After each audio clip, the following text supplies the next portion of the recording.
नमस्कार। Hello everyone.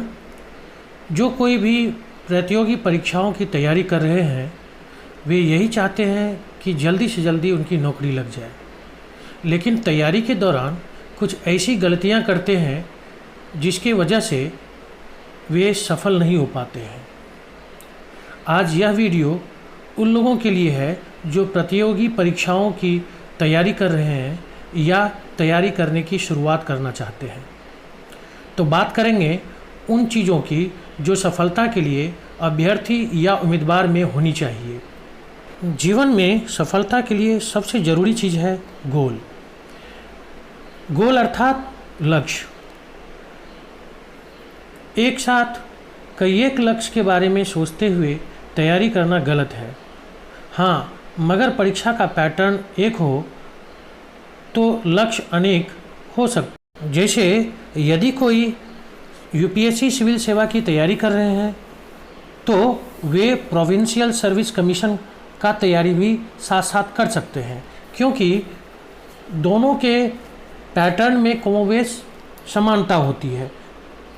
इस तरह से आप जनरल कंपटीशन में भी सोच सकते हैं, लेकिन प्रायः अलग अलग पैटर्न वाले जो प्रतियोगी परीक्षाएं हैं उसके लिए अलग अलग तैयारी कर आप किसी एक पर भी विजय हासिल नहीं कर सकते हैं। तो इसलिए आपको सबसे ज़रूरी है एक गोल तय करना। दूसरा है टारगेट। टारगेट यानी किसी भी प्रतियोगी परीक्षाओं की तैयारी बहुत सारे प्रतियोगी करते हैं, परंतु सफल कुछ ही हो पाते हैं। इसका कारण क्या है? उनमें संघर्ष करने की कमी होती है। वह एक दो प्रयास के बाद अपने टारगेट को चेंज कर देते हैं, जो उनके असफलता का कारण होता है। तो जब कभी आप किसी टारगेट को तय करें तो जब तक उस टारगेट को आप प्राप्त नहीं कर लेते हैं तब तक आप चैन का सांस न लें। तो इस तरह से आप अपने टारगेट को पूरा कर सकते हैं। तीसरा और बहुत महत्वपूर्ण है सेल्फ कॉन्फिडेंस, आत्मविश्वास। आत्मविश्वास वह ताकत है जिसके बल पर हम कुछ भी कर सकते हैं। अगर हम अपने पर प्रतियोगी परीक्षा की तैयारी कर रहे हैं तो हमें हमारे मन में आत्मविश्वास होना ही चाहिए। हमारा मन आत्मविश्वास से भरा हुआ होना चाहिए। आपको अपने आप पर भरोसा होना ही चाहिए कि मैं उक्त परीक्षा ज़रूर पास कर लूँगा या लूँगी। किसी भी तरह का सफलता को लेकर नकारात्मक विचार आपके मन में नहीं आना चाहिए, वह आपके लिए घातक होगा। अगर कभी आपके मन में नकारात्मक विचार आ भी जाए तो उस नकारात्मक विचार के बारे में सोचिए, उसका कारण ढूंढिए और उसका समुचित निदान कीजिए।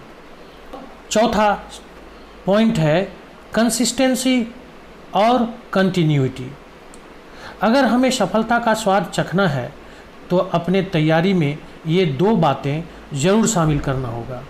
बहानेबाजी या फिर कुछ देर बाद, कल कर लेंगे, परसों कर लेंगे, इस तरह की आदतें से आपको बाज आना पड़ेगा। ऐसी आदतों से अपने आप को बचाएं, अन्यथा तैयारी पूरी नहीं हो पाएगी। जब भी आपको थकान या सुस्ती लगे तो एक बार अपने गोल और टारगेट के बारे में ज़रूर सोचें और कुछ पल के लिए आंखें बंद कर योग मुद्रा में चले जाएं, यथा शवासन या कोई अन्य योग मुद्रा में चले जाएं, ताकि अगले पल आप अपने आप को फ्रेश महसूस करेंगे और अपने टारगेट की ओर बढ़ चलेंगे। और हाँ, जब कभी अपनी पढ़ाई को टालने की बात मन में आवे तो यह ज़रूर सोचें कि जब आप सो रहे होते हैं, जब आप आराम कर रहे होते हैं, उस समय कोई प्रतियोगी पढ़ रहा होता है। और आज के गला काट प्रतियोगिता के दौर में सफल वही होगा जो अपनी पढ़ाई में निरंतरता बनाए रखेंगे। एक और बात, सफलता के खुशनुमा एहसास के बारे में बीच बीच में सोचते रहें और सोचें कि जब आप सफल हो जाएंगे तो वह कितना सुखद पल होगा। और जब इस तरह से आप सोचेंगे तो आप अपने आप को रिचार्ज महसूस करेंगे और अपने लक्ष्य की ओर अग्रसर हो जाएंगे। Next thing is self study. यह बहुत ही आवश्यक है।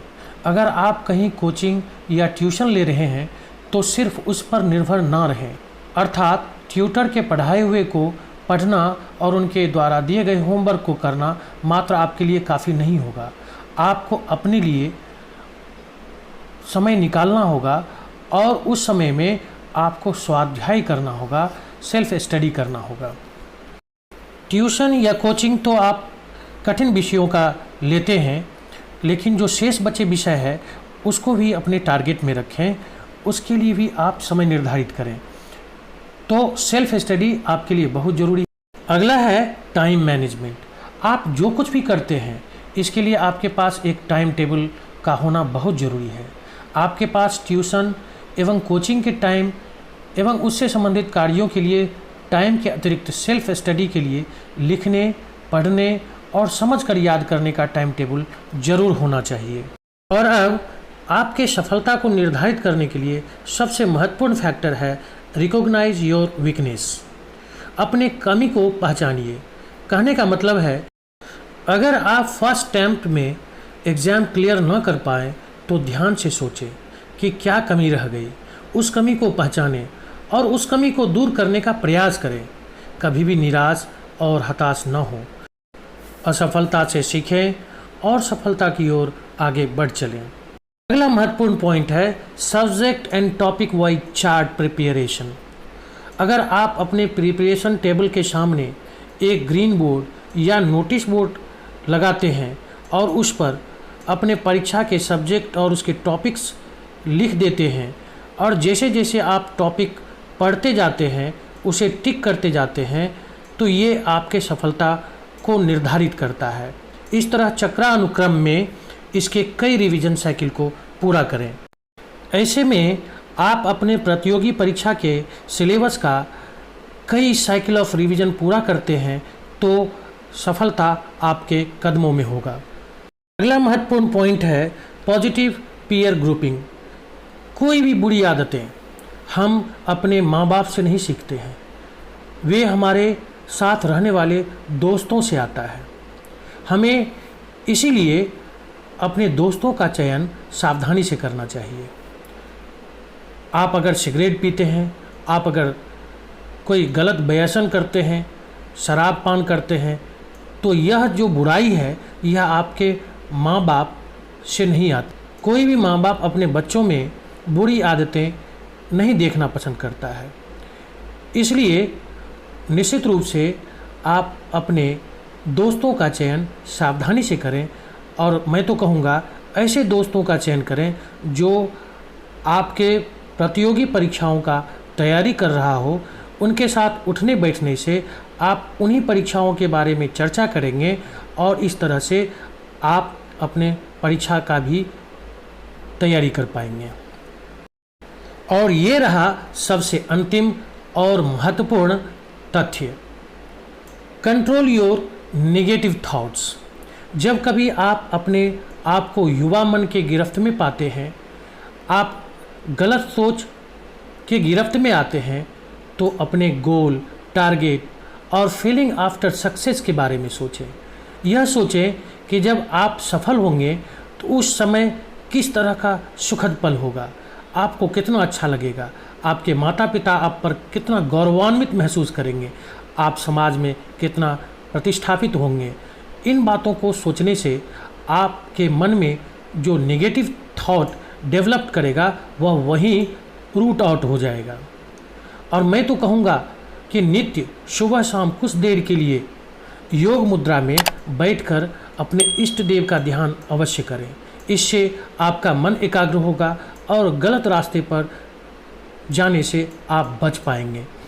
इसी के साथ आपके सफलता के लिए हम कामना करते हैं। धन्यवाद। जय हिंद।